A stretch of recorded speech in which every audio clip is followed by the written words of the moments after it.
गया या रसूल अल्लाह वसल्लम अलैका या हबीब अल्लाह सल्लल्लाहु मीम मोहम्मद जे नाम सां सुभान अल्लाह ओ था ठह पहने अठरन कन जो यहाँ ठरी पवे तके बुधन सान बरन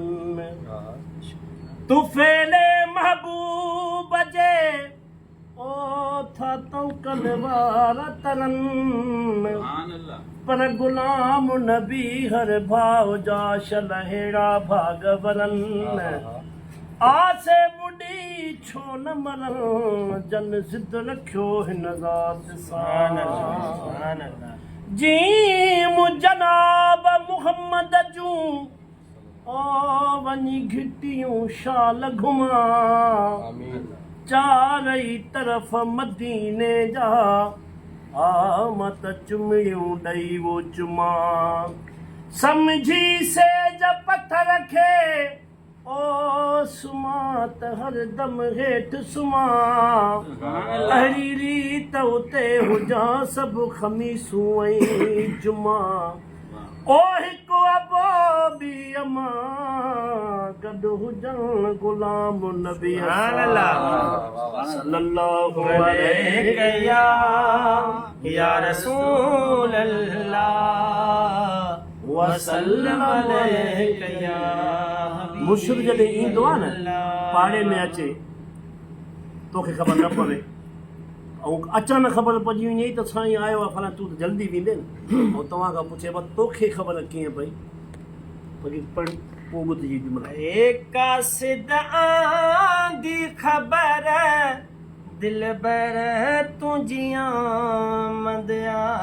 हाय कासिद दी ख़बर दिलबर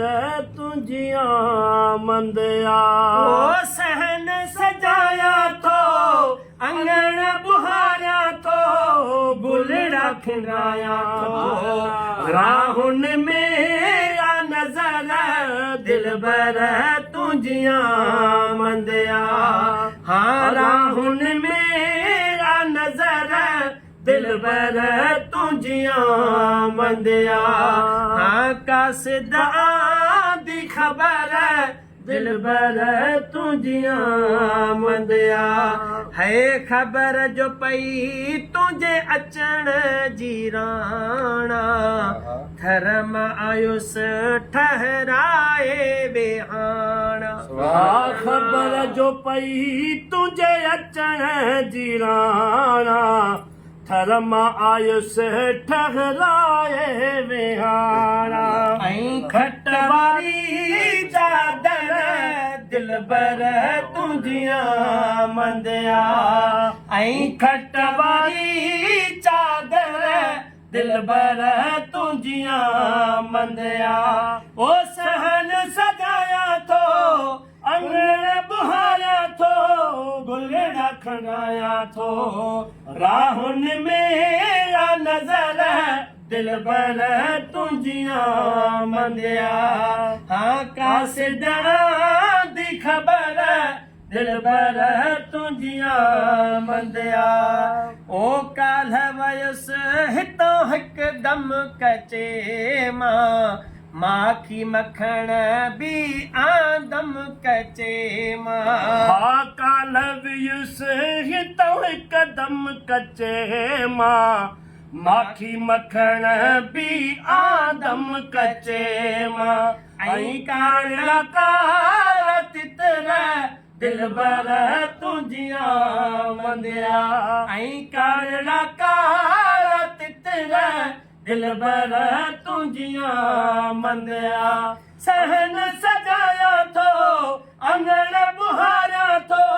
गुलड़ा खिलाया थो राहुन मेरा नजर दिलबर तुझी आमद कासिद दी खबर दिलबर तुझी आमद है वरहन खां पोइ वसंदाई वेड़ा अजी घुरायम घोट किया जा पेड़ा हा बरहन खां पोइ